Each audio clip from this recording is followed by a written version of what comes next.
Have you ever noticed how some people look exhausted, drained, on the edge of shutting down? Yet the moment someone asks for something, they still say, yes. Even when their eyes show they're barely holding themselves together, even when their voice cracks from fatigue, even when their entire body screams, please, not right now. But somehow, the word no never comes out. Someone asks for a favor, an extra task, a little help, a tiny bit of time, and you can see the hesitation in their face, the split second where they're begging their own mind to speak up, but their mouth obeys something else entirely. And they end up nodding even though their chest tightens and their thoughts start spinning with regret. You've probably seen it in others. Maybe you've seen it in yourself. That quiet inability to say no. That instinct to give, even when it hurts.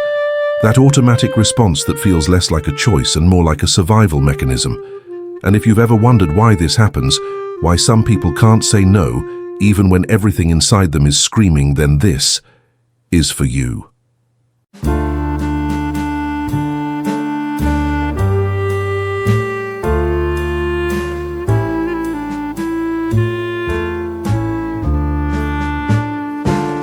So before you judge yourself for being that person, before you label yourself as someone who lacks boundaries or confidence, understand this.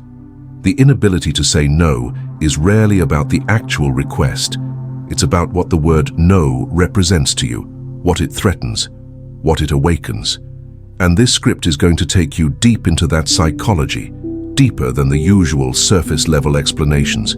Because this isn't just about people-pleasing. It's about identity, fear, childhood conditioning, learned survival, emotional responsibility, and the silent belief that disappointing someone else is worse than disappointing yourself.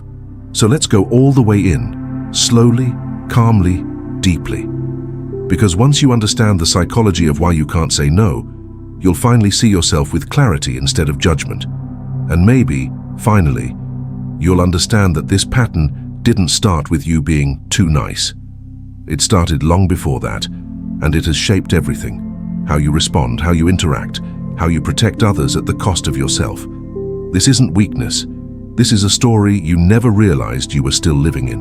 Most of the people assume that saying no is simple. They treat it like a decision, as if all it requires is courage or confidence. But they don't understand the weight behind that one word for someone like you. Because for you, no doesn't just deny a request. It risks everything you've been conditioned to protect: connection, harmony, approval, safety, belonging. And somewhere deep inside, you've equated no with danger. You learned early, maybe too early, that keeping people comfortable was the safest way to exist. When you made others happy, life felt lighter. When you met expectations, there was less conflict. When you swallowed your own needs, things didn't fall apart. So your mind associated agreement with safety and disagreement with threat. And that belief didn't fade as you grew older. It simply changed shape. Now, when someone makes a request, you're not just evaluating the favor itself. You're evaluating the risk, the emotional cost, the potential disappointment, the possibility that someone will think differently of you, the fear of being seen as difficult, selfish, unhelpful, or unreliable. People see your yes as kindness, generosity, selflessness, but they never see the anxiety beneath it. The way your heartbeat quickens, the way your breath shortens, the way your thoughts spiral into guilt before you've even made a decision. And you've convinced yourself that your constant yes holds everything together, that if you start saying no, things will shift. People will notice, people will judge, people will pull away. Or worse, people will show a side of themselves you aren't prepared to face. But here's the truth you rarely admit, even to yourself. You don't fear the request, you fear the reaction. You fear the feeling of letting someone down, the silence that follows, the subtle shift in their expression, the thought that they might label you as someone you're not. So instead of facing that fear, you carry the burden yourself. You do the favor, you accept the task, you stretch yourself thin, and while everyone else stays comfortable, you pay for it quietly. But over time, something else happens. Your constant yes begins to reshape your identity. People start expecting it. They begin assuming it. They no longer ask. They rely.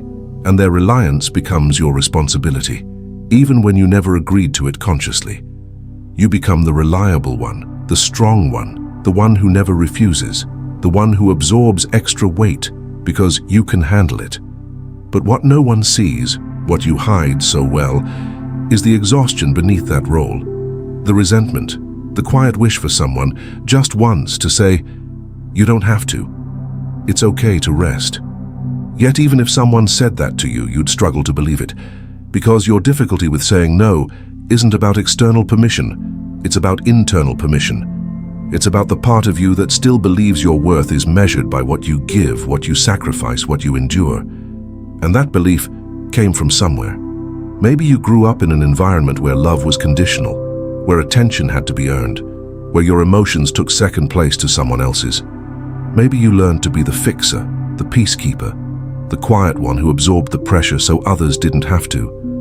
Maybe you were praised for being easy, helpful, mature, or responsible, before you even understood what those words meant.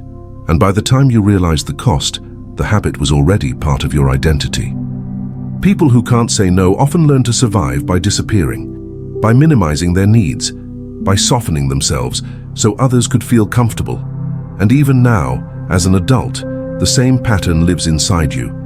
Not because you're weak, but because you were taught to believe that your needs are secondary to the needs of others.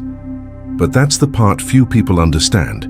You're not avoiding conflict because you're scared of the other person. You're avoiding conflict because you fear the emotional storm inside yourself. The guilt, the anxiety, the self-doubt. Saying no doesn't just disappoint someone else.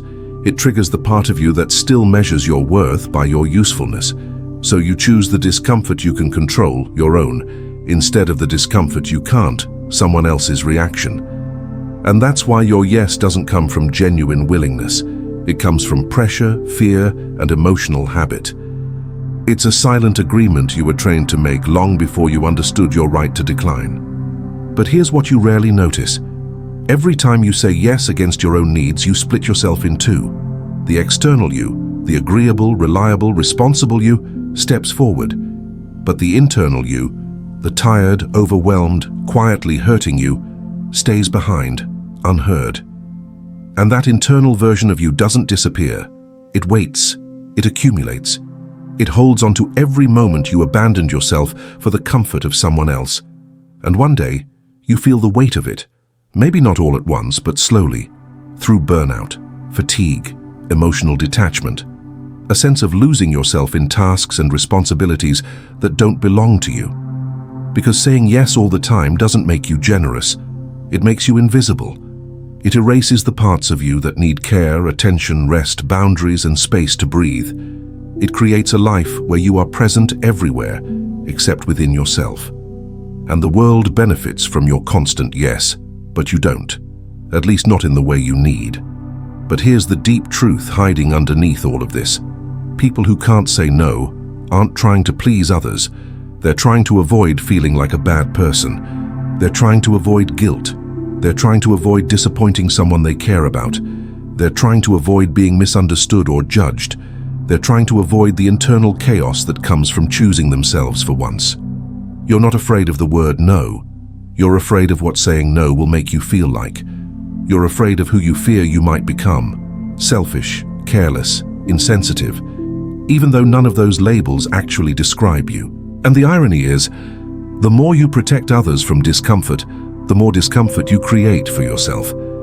You take responsibility for emotions that were never yours to carry. You walk around with an invisible backpack full of obligations, expectations, promises, and favors, wondering why you feel so heavy all the time. But what if for once you put down the backpack? What if you allowed yourself the same grace you offer others? What if you understood, deeply and completely, that saying no doesn't make you unkind, it makes you honest? What if you realize that the people who care about you won't abandon you because you set a limit, and the ones who do were only staying for what you offered, not who you were? And as you sit with that thought, something inside you begins to shift. A quiet understanding rises slowly. The understanding that you don't owe anyone your constant availability. You don't owe anyone your exhaustion. You don't owe anyone your peace. Saying no isn't rejection. It's alignment. It's choosing truth over fear. It's choosing yourself in moments where you've been trained to disappear. And with every boundary you set, even the smallest one, you reclaim a piece of yourself that you've been giving away for years without realizing it. So if you've been living your life saying yes out of habit, out of fear, out of guilt, out of old conditioning, understand this. There is nothing wrong with you. You're not broken. You're not weak. You're not incapable. You're simply someone who learned to carry more than you should have ever been asked to carry. And now, you're learning how to put it down. Not all at once. Not dramatically. Not perfectly. But quietly. Intentionally. With a slow return to yourself that doesn't require permission from anyone else.